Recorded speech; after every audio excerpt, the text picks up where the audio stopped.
TV matinal mbokk yeeg xarit yi ñuy seetaan am neen mbégte jàkkaarloo ak yéen fi nga xamante ni moom mooy plateau Mbour TV matinal di ko def altine ba àjjuma nag tey nekk début semaine bi di altine di kontaan bu baax a baax jàkkaarloo ak yéen di leen ñaanal jàmm yéen ñu ñuy seetaan ak yéen ñoo xamante ni yéen ñuy suivre si suñu page YouTube ak seen i commentaire émission bi nag maa ngi ci àndal Aïda mu ñëw moom tamit tey ci altine bi fas yéene jàkkaarloo ak yéen.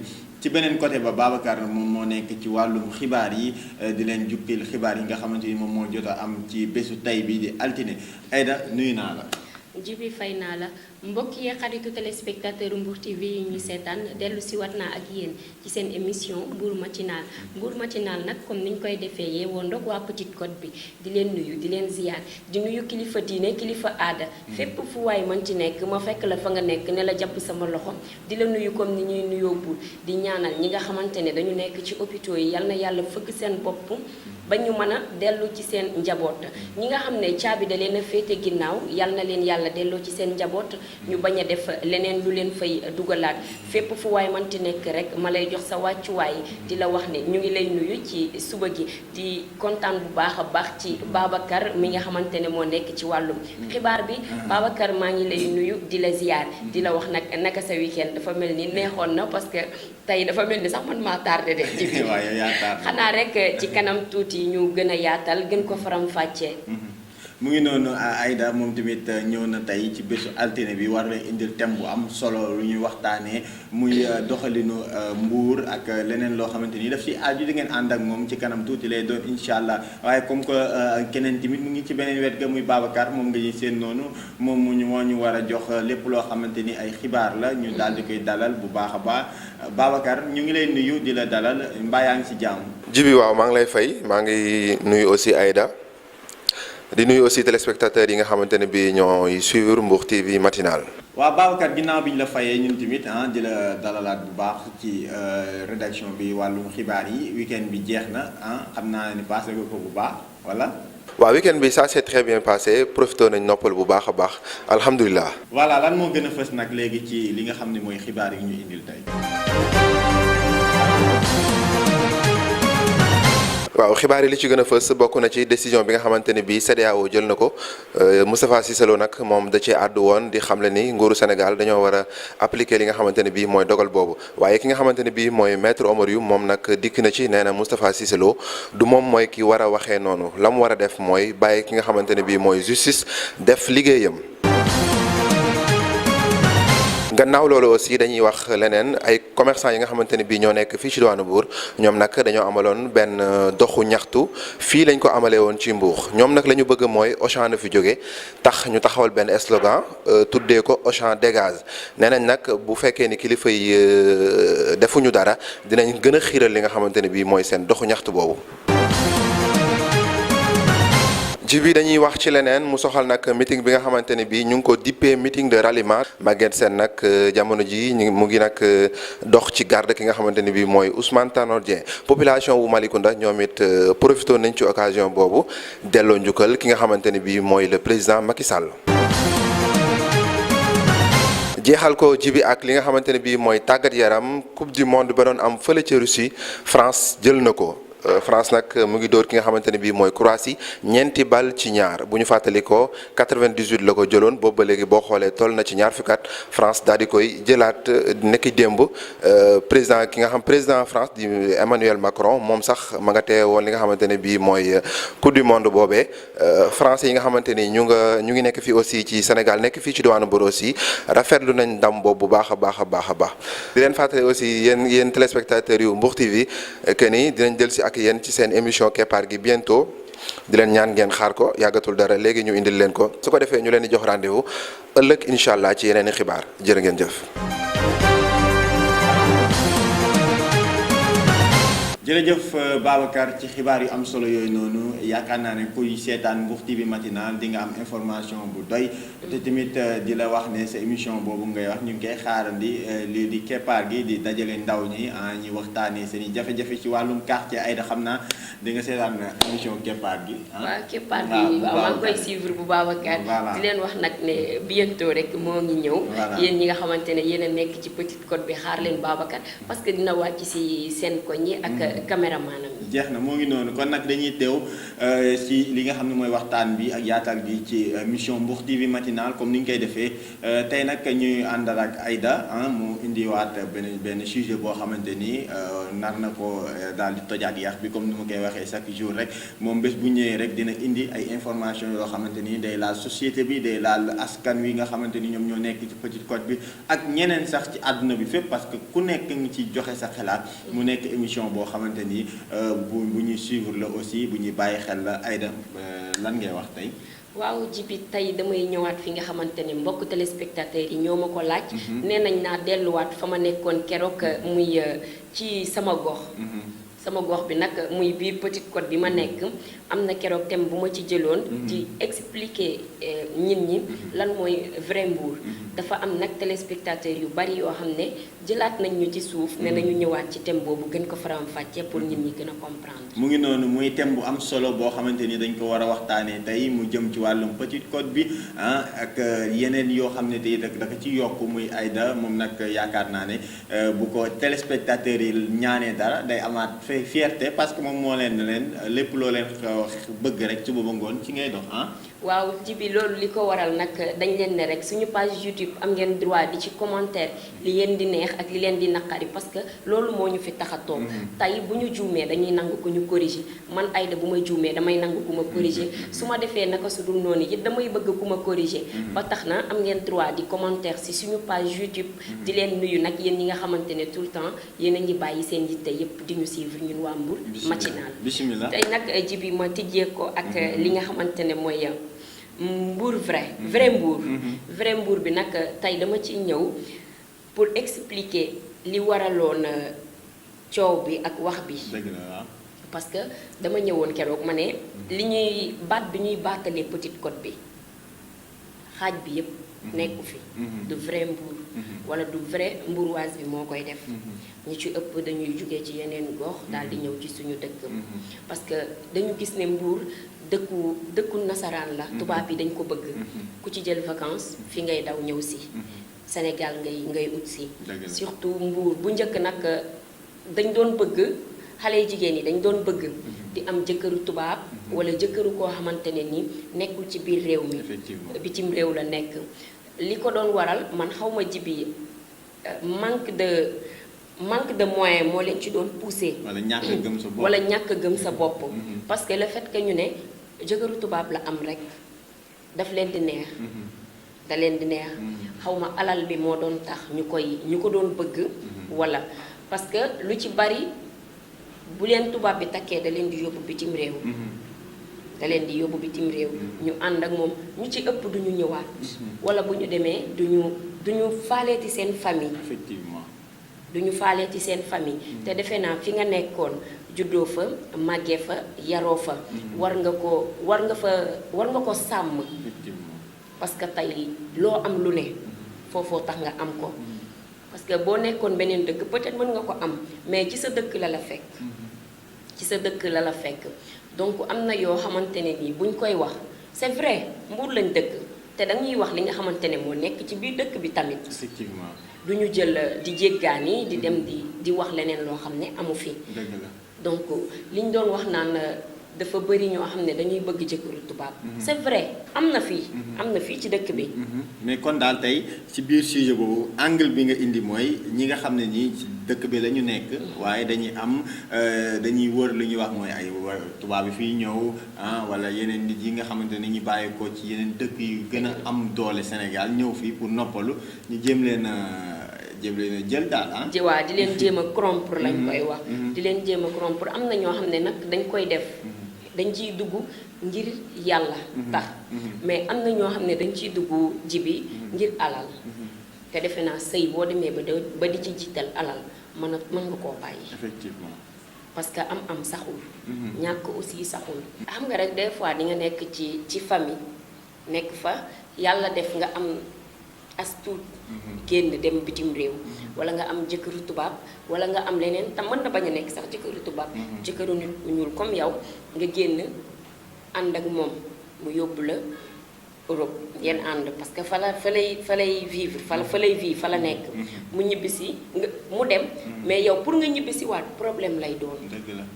problème lay doon ci lan parce que des fois nit dina am lu mu bëgg ci yow. ba tax mu takk la. te doo comprendre te man dama nanguwuma li ñu doon wax naan jaam jeex na. xam nga dañ koy wax. mais man nanguwuma ko. jaama ngi am ba tey te nit ñi xamuñu ko. parce que nit tubaab dina ñëw takk la yóbbu la Europe sa famille ñu ngi defee ne yaa ngi lekk yaa ngi naan. fekk mu ngi lay torturer fam la teg. te xamoo ci dara. torturer ba weesuwul mu teg la ci biir këram di xëy di liggéey nga xëy nekk ci biir kër gi loolu du jaam. muy xëy di liggéey yow nga xëy toog ci biir kër gi. léegi yow lan ngay dundalee sa famille. lan moo taxoon nga génn dem ñafe ji. tout à fait.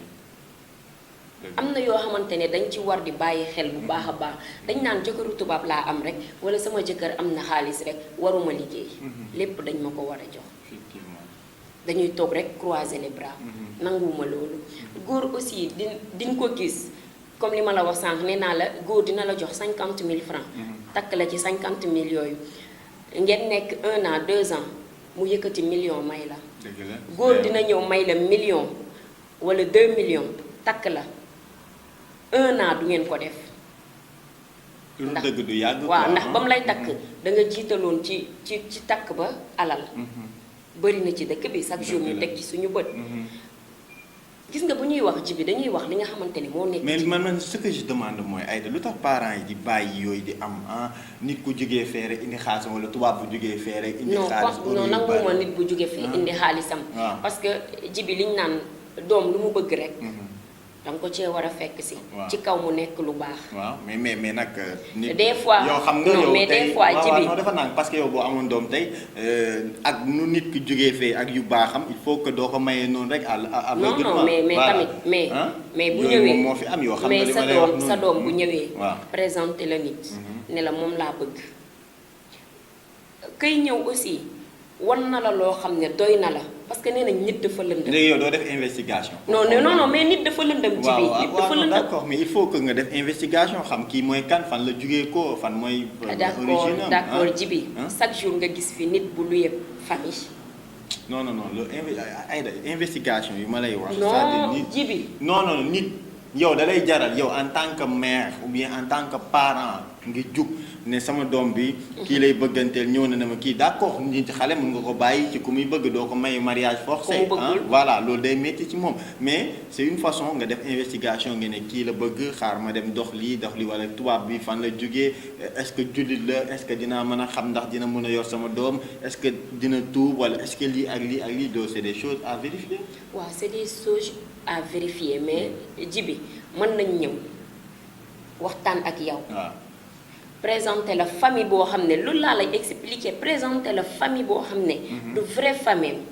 mais dañ la koy présenter ne la kii mooy sama yaay kii mooy sama papa chaque jour ñu gis ko ci dëkk bi te fekk ne loolu du dëgg. mais yow tamit ji bi ki ñëw ne la kii mooy sama yaay kii mooy sama papa bu ñaan si ñëwee moom mooy ñaan si. mais tamit lan moo lay wax ne kooku du yaayam. ak kàddu yi mu ñëw waxante ak yow da ngay jàpp ne rek dëgg la. d'accord. da ngay jàpp ne dëgg la. parce que nit dafa lëndëm. kenn xamul nit mënoo xam nit ba gën ko xam boppam. dëgg la mënta nekk. kii mooy sama yaay kii mooy sama papa.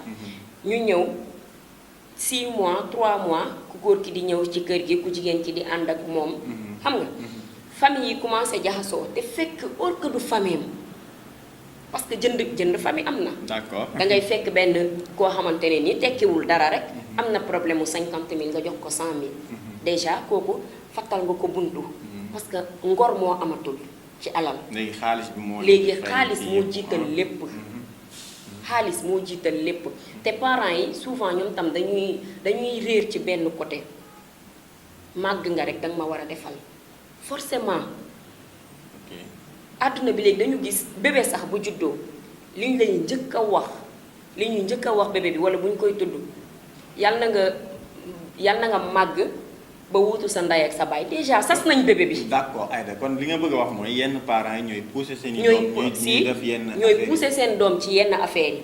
parce que doom bu xëyee ñëw jox la 10 000 xamoo fu mu ko jëlee amul xëyul ba tàggu la benn liggéey ci kër gi lay nekk nelaw ba midi mu yeewu sangu ba set sañse génn dem bu ñëwee may la 20 000 wala mu jënd ceeb wàcce doo lijjanti fu mu ko jëlee ñu ci ëpp duñu lijjanti fu mu ko jëlee nga xëy suba mu indil la góor ne la kii laa bëgg may ma ko nga may ko ko suba ginnaaw suba sëy ba tas lan moo tas sëy ba est-ce que xamante woon nañu est-ce que ku góor ci lim ko doon wan au fond moo nekk ci moom parce que jigéen tamit fu mu dem bu fa gisul lim bëgg dafay jóge de du fa toog ay sëyu Maam Jaara Buso yooyu doon fi am amatu fi niñ doon sëyee bu njëkk gëmatuñu ko pourtant am na ñuy sëy ba tey am na ñuy sëy d'accord am na ñoo xam ne jibi ñu nga toog di sëy rek te yàlla tax mais am na ci ñoo xam ne laa la ne xam nga loo gis lu nekk am na différence am na ci ñoo xam ne sëyuñu sëyu contrat la ñuy sëyee li ñuy bëgg ci yow buñ ko fa fekkul dañ lay bàyyi léegi nag lan mooy tubaab bi ñëw ci dëkk nga gis ko mu yor otoom bu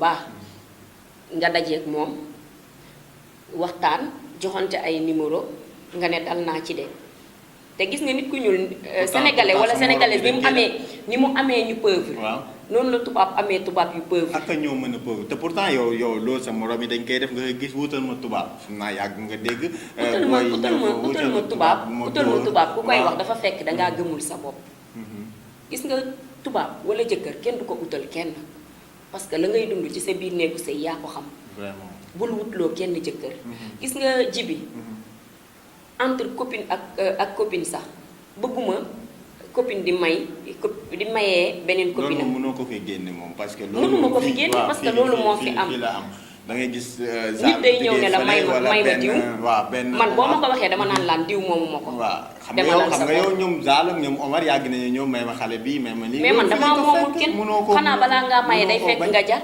mais mënoo ko bañ boo jarul doo maye boo jarul boo lambee bëgg yow mii ku la jël amoo ku la jël ngay maye waaw balaa ngay maye doo am dëgg la parents yu ci bari jibi ñooy pousser seen doom ñu baal ma ci kàddu gi ñooy pousser seen doom yi ñuy def naka su dul noonu mais léegi lan ngay wax xale yi jël seen bopp def ne mariage yi c'est de l'argent tubaab yi fii waaw loolu lañ jàppee seen àdduna rek gis nga jibi góor boo ko bëggee dëgg boo ko bëggee te bëggantuwoo ko bu la tegee ci sàqet sax danga fay toog xaar ko bu taw mi taw ci sa kaw fa ngay toog ba mu sebet loolu amatul léegi de parce que yéen moom jàpp ngeen ne góor bu déggoo ma de jibi góor bu la bëggee boo ko bëggee waxuma la bëggantu de parce que xol du bañ koy bës mais boo bëggee dëgg laa la wax bu la góor tegee ci sàqet danga fay toog bu taw mi doon taw ci sa kaw dangay taw di ko xaar ba mu sebet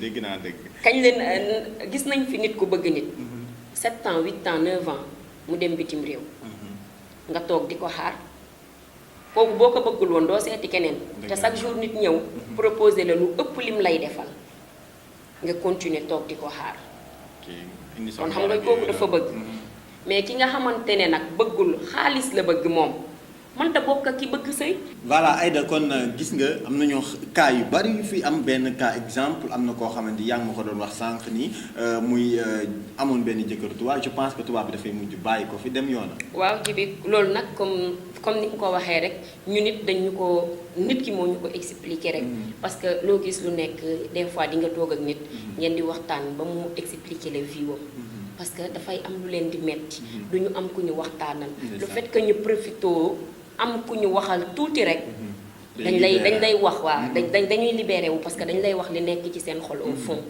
parce que nee na dafa marié woon ak benn tubaab ñu doon dund nag nice mariage bu neex mu koy sëyal rek te yàlla tax mu sëyal ko ba am ci benn doom yàlla def doom bi def accident daal di gaañu tubaab bi dem vacances delluwaat dëkkam ne ko dinaa ñëwaat ba biig ba sànq gisatul tubaab bi mënatu koo jot am na ci nag ñoo xamante ne nii dañ ciy dugg rek te yàlla tax sëy jàppee tubaab comme jëkkëram dëggantaan comme jëkkëru nit ku ñuulam mais am na ci ñoo xam ne ji bi dañ ciy dugg ngir alal parce que da ngay génn ak da ngay am sa copain sénégalais. ngeen nekk di génn ay ati at nga xëy un bon jour marié ak tubaab lan moo tax nga war ko complexe wala alal. chaque jour ñu gis ko fi. mais góor yi tamit dañ koy def de. jibi am na góor yi topp tubaab d'accord parce que jibi fii loo gis lu ne rek dëkk àdduna bi fi mu toll nii moo toll foo xamante ne ni xaalis dafa jiital lépp. da ngay gis góor boo xam ne day xëy di chemin yorul dara lu muy njëkk a wax mooy cëy bu ma daloon ci tubaab ñoom daal seen àdduna yëpp bu ma daloon ci tubaab la. lay dóor ko dóor yi. bu ma daloon ci tubaab parce que nit ku ñuul ki yor alalam. liggéey ko ay ati at. di yeewu 6 heures du matin wala 5 heures du matin di wàcc 19 heures kooku pour nga nax ko du yomb. non.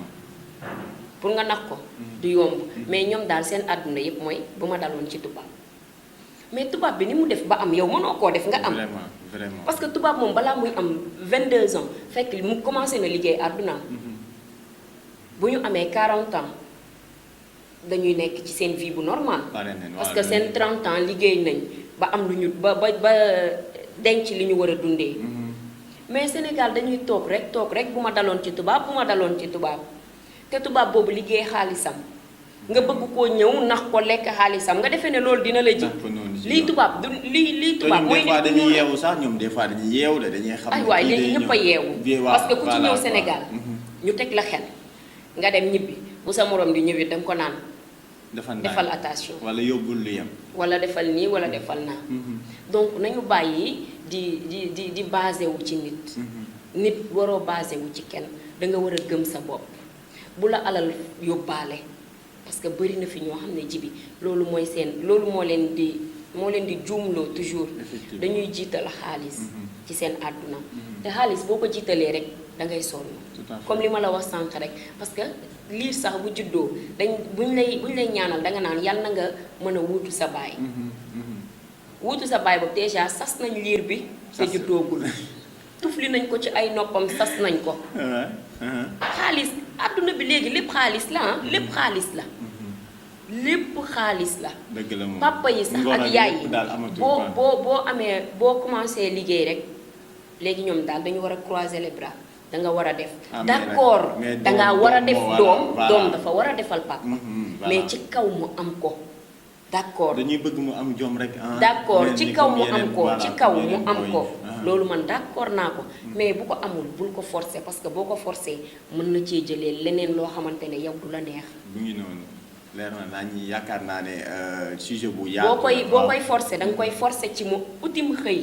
mu teel a xam àdduna nga teel ko génnee yóbbu ko mu dem mu génn sori la parce que boo ci góor boo soree sa ndey sori sa baay.